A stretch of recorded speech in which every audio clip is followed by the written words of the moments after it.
ডান হাতের মধ্যে আমলনামা নিয়া সোজা জান্নাতের মধ্যে চলে যাবে।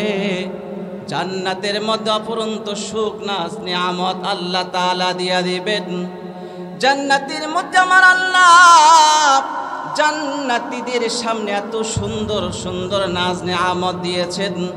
সেখানে থাকবে ফলের বাহার, সেখানে থাকবে পাখির কাতার, সেখানে থাকবে মাছ পাছালি পাখ পাখালি, আরো কত সুন্দর দৃশ্য হবে। জোরে কোন আল্লাহু আকবার। এবার জান্নাতীরা জান্নাতের মধ্যে প্রবেশ করবে। যাওয়ার পরে ডাক দিয়া বলবে, কে কোথায় আছো রে? দেখো না আমি জান্নাতের মধ্যে ঢুকে পড়েছি, ডান হাতের মধ্যে আমলনামা পাইছি। জান্নাতের নাজ নিয়ামত পাইয়া শুধু দৌড়া দৌড়ি শুরু করে দিয়া দিবে। আমার আল্লাহ পাক রব্বুল আলামিন ডাক দিয়ে বলবেন, রে জান্নাতীরা,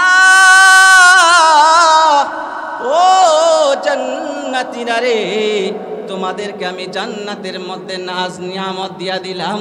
তোমাদেরকে আমি বাড়ি দিলাম, গাড়ি দিলাম, নারী দিলাম, অট্টালিকা দিলাম, সব কিছু তোমাদেরকে দিয়া দিলাম জান্নাতের মধ্যে।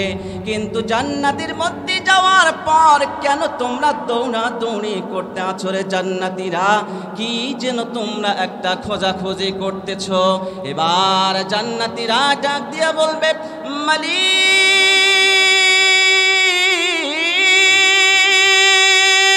জান্নাতের মধ্যে বাড়ি পাইলাম, গাড়ি পাইলাম, নারী পাইলাম, অট্টালিকা পাইলাম, সব কিছু পাইলাম গো, কিন্তু জান্নাতের মধ্যে একটা জিনিস আমি খুঁজে পাইলাম না।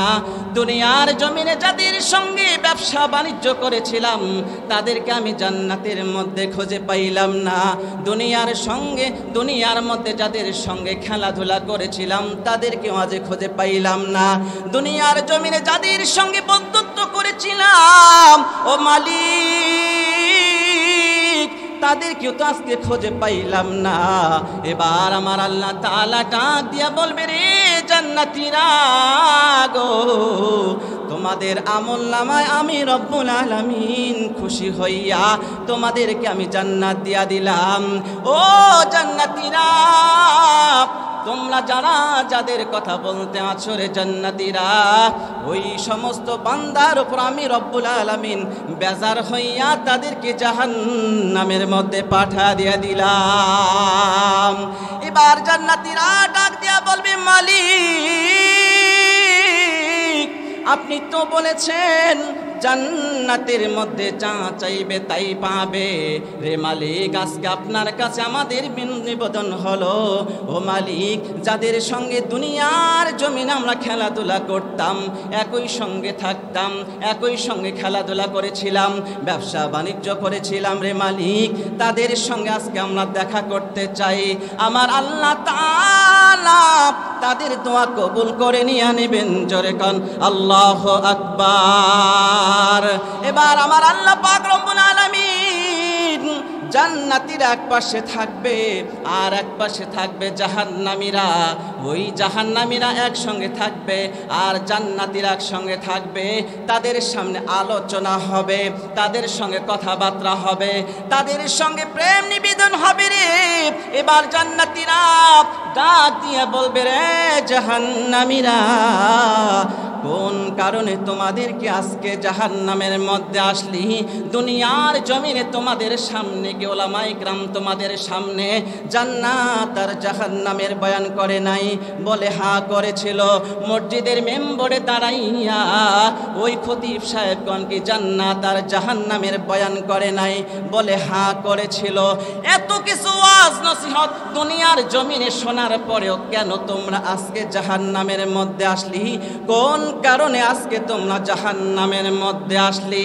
এবার জাহান্নামীরা নিজেরাই সাক্ষী দিয়া দিবে, এ জান্নাতীরা রে, দুনিয়ার জমিনে যখন উলামায়ে কিরাম আমাদের সামনে ওয়াজ নসিহত করেছিল, তাফসীরুল মাহফিল উলামায়ে কিরাম যখন আমাদের সামনে কোরআন সুন্নাহ অনুযায়ী বয়ান করেছিল, মসজিদের মেম্বরে দাঁড়াইয়া খতিব সাহেবগণ কোরআন হাদিস ব্যাখ্যা বিশ্লেষণ করে যখন আলোচনা করেছিল, আমরা শুনেছিলাম ঠিকই, কিন্তু তাদের কথাগুলো আমরা গুরুত্ব দিতাম না।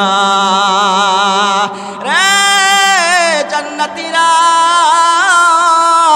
না শোনার কারণে, গুরুত্ব না দেওয়ার কারণে আমাদেরকে আল্লাহ পাক রব্বুল আলামিন বেজার হইয়া জাহান্নামের মধ্যে পাঠাইছে।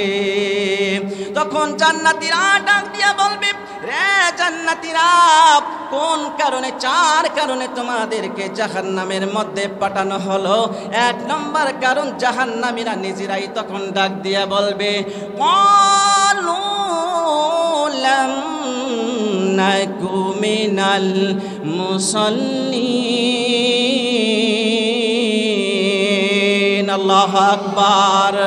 এবার জাহান্নামীরা ডাক দিয়ে বলবি, রে জান্নাতীরা, দুনিয়ার জমিনে একই সঙ্গে ব্যবসা বাণিজ্য করেছিলাম, ব্যবসা বাণিজ্য করার সঙ্গে সঙ্গে যখন মসজিদে আজান হইতো, তুমি আজান শোনার সাথে সাথে ব্যবসা বাণিজ্য বন্ধ করিয়া মসজিদে যাইতাম নামাজ আদায় করার জন্য। খেলাধুলার সাথীরা ডাক দিয়ে বলবে, রে জান্নাতীরা, একই সঙ্গে খেলাধুলা করতাম, আজান শোনার সাথে সাথে তুমি যাইতা মসজিদে নামাজ আদায় করার জন্য, আমরা কিন্তু নামাজ পড়তাম না। বন্ধু বান্ধব ডাক দিয়ে বলবে, রে জান্নাতীরা, একই সঙ্গে ঘোরাফেরা করতাম, আজান শোনার সাথে সাথে তুমি যাইতা মসজিদে নামাজ আদায় করার জন্য, কিন্তু আমি নামাজ পড়তাম না। এই নামাজ না পড়ার কারণে আল্লাহ পাক রব্বুল আলামিন বেজার হইয়া আমাদেরকে জাহান্নামের মধ্যে পাঠাইছে। কথা কোন ঠিক কিনা? এই জন্য হাজিরিন, আসুন আজকে এখান থেকে আমরা শিক্ষা গ্রহণ করব। যারা অতীতে আমরা গুনাহ করেছি, আমরা গুনাহের মধ্যে লিপ্ত হয়েছি, আল্লাহ তাআলার নাফরমানি করেছি, নামাজ ত্যাগ করেছি, আজকে থেকে নিয়াত করব ইনশাআল্লাহ, আজকে থেকে নামাজ আদায় করব ইনশাআল্লাহ।